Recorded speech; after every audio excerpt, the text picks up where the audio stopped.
भजन कैसे करना चाहिए? कैसे करना चाहिए भजन? भजन छिपकर करना चाहिए। बोलो भक्तवत्सल भगवान की जय। किसी को पता ना चले कि आप क्या कर रहे हो। सुमिरन ऐसा कीजिए, संत मलुकदास जी कहते हैं, सुमिरन ऐसा कीजिए दूजा लखे न कोय, होठ न फरकत देखिए प्रेम राखिए गोय। जो तेरे घट प्रेम है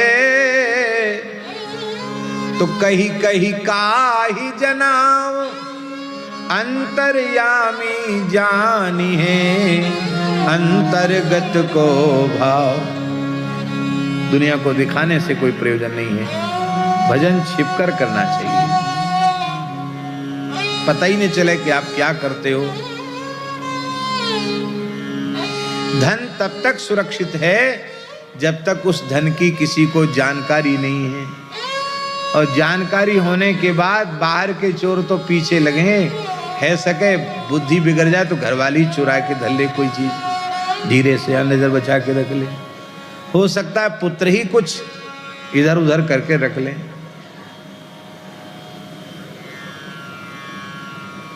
चोरों से भय तो पीछे होता है। सबसे बड़ी संपत्ति है भजन,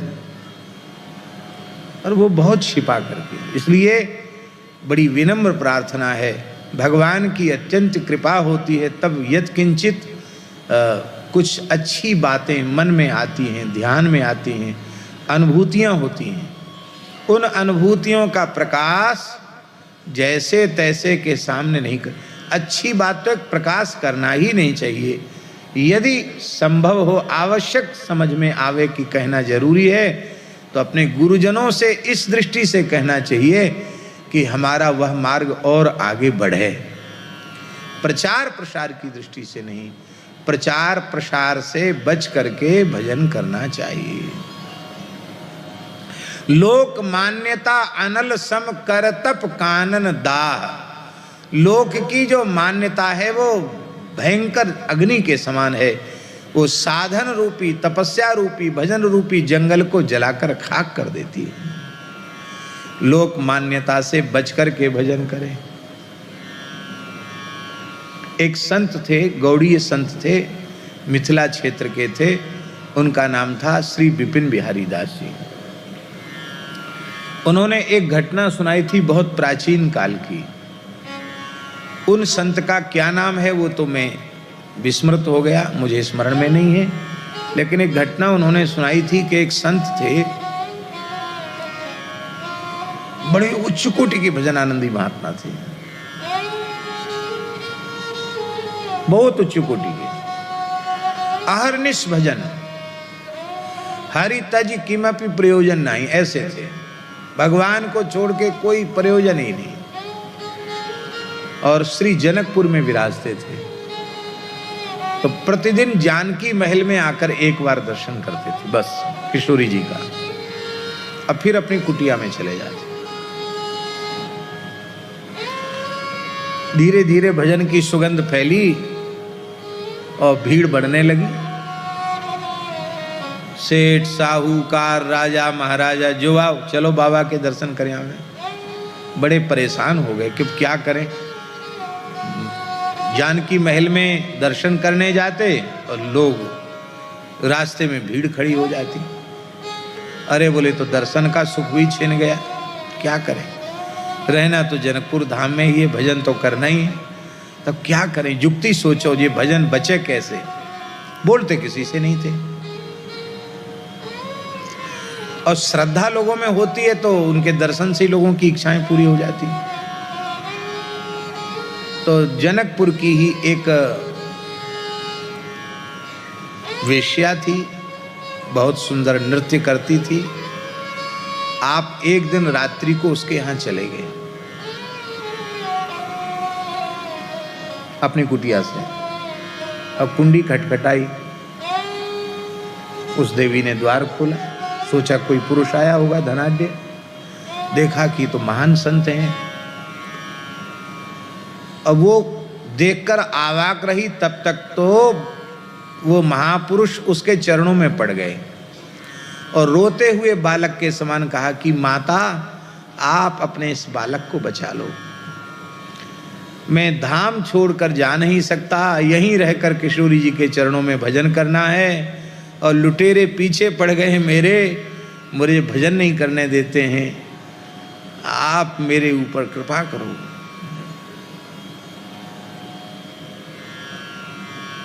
उसने कहा क्या कृपा करें महाराज, बताओ।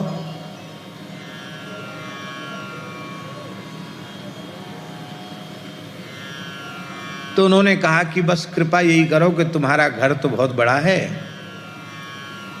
बगीचे में ही एक कुटिया है, उसी में हम रह जाएंगे और दर्शन करने जाएंगे हम, और हमको एक नई वेशभूषा हमको दे दो। बोला बिल्कुल ठीक है, हमारे बारे में किसी से कुछ बोलना नहीं, बस हमारा आपका इतना ही संवाद बहुत है, अब ना हमें तुमसे लेना देना और ना अब तुमको हमसे कुछ लेना देना, बस हम पड़े रहें कोने में, हमको भजन करने देना। बोला ठीक है। तो नाई को बुला करके उन्होंने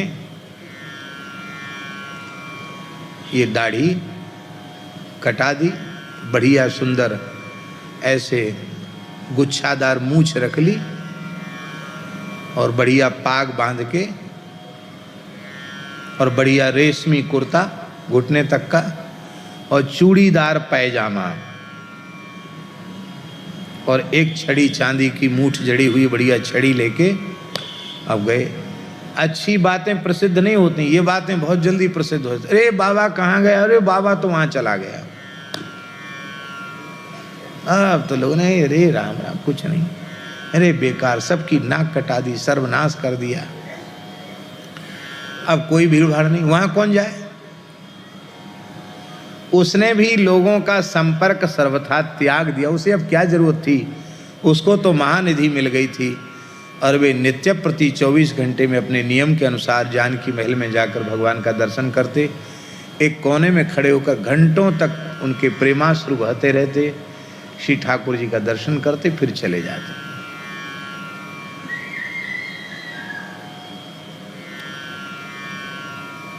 अब लोगों की भीड़ तो बिल्कुल बंद हो गई, दर्शन का नियम उनका नहीं छूटा। धीरे धीरे चर्चा भी लोगों में बंद हो गई, उपेक्षा जैसी कर दी।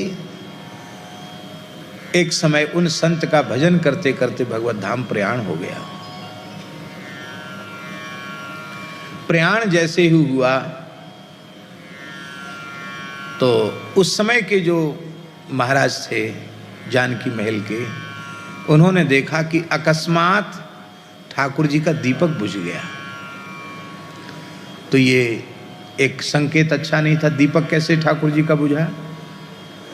तुरंत जाए, शांति करवाई, दीपक प्रज्वलित किया। तो पुनः दीपक प्रज्वलित किया तो क्या देखा कि सरकार के नेत्रों से अश्रुधार बह रही है। अरे ये विग्रहों का रोना भी ठीक नहीं है, ये अश्रुधार क्यों बह रही है। बड़े विकल हो गए, ठाकुर जी का पर्दा किया, अनवसर किया। अच्छे महापुरुष थे वे भी, उन्होंने रोकर प्रार्थना की, प्रभु समझ में नहीं आ रहा ये क्या हो गया है।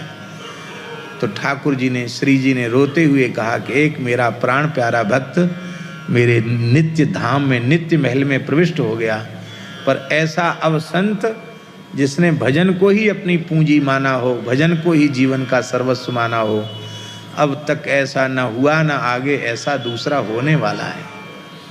तो अब उन संत का रोज हमें दर्शन नहीं होगा, उनके वियोग में हम रो रहे हैं, और मानो संत रूपी दीपक ही अब बुझ गया। तब फिर महंत जी महाराज ने उनका संस्कार किया। ओ गाजे बाजे से सारा जनकपुर एकत्रित हो गया। अरे ऐसे संत तो पहले जो लुप्त हो गए थे, मरने के बाद फिर से प्रकाश उनका हुआ और उनका उत्सव मनाया गया। ऐसा हमें इतिहास संत श्री विपिन बिहारी दास जी ने सुनाया था। नाम भी बताया था, रामानंद संप्रदाय के ही कोई संत थे, रसिक परंपरा के संत थे, सखी भाव की उपासना वाले संत थे। भजन संपत्ति है, यह पूंजी है, इसको छिपा करके रखो, पता न चले क्या कर रहे हो। बाबा जी तो लुट जाते हैं, करते कुछ है नहीं, लुटते ही रहते हैं। क्यों? अब हमारी वेशभूषा को देख के भोले भाले लोग समझते हैं पता नहीं ये तो 24 घंटे माला ही फेरते होंगे, पर हमें पता हम क्या करते हैं। ये तो भगवान की बड़ी करुणा है कि अपने गुणगान का सौभाग्य भगवान ने दे रखा है, नहीं तो ये समय भी नष्ट ही हो जाए।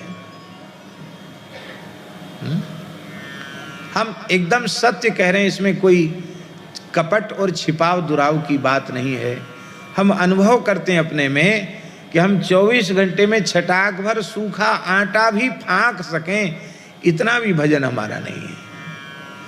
भजन के नाम पर, साधन के नाम पर कुछ नहीं है, शून्य से भी शून्य है। गीता जी के श्लोक का हम चिंतन करते हैं कई बार, अनन्यास चिंतयन्तो माम ये जनाः पर्युपासते तेषां नित्याभियुक्तानां योगक्षेमं वहाम्यहम्। इसका अर्थ है जो अनन्य भाव से मेरा चिंतन करते हैं, मेरी उपासना करते हैं अनन्य भाव से, मैं उनके योगक्षेम का वहन करता हूँ। तो ना तो हम अनन्य भाव से चिंतन कर पाते हैं, ना हम भगवान की उपासना कर पाते हैं। तो श्लोक के 3 चरण तो अनुभव में नहीं आते जीवन में, लेकिन आखिरी चरण अनुभव में आता है हमेशा, योगक्षेमम वहाम्यहम्। योगक्षेम का ठाकुर जी बहन करते हैं, किसी लायक नहीं है, ठाकुर जी योगक्षेम का बहन करते हैं।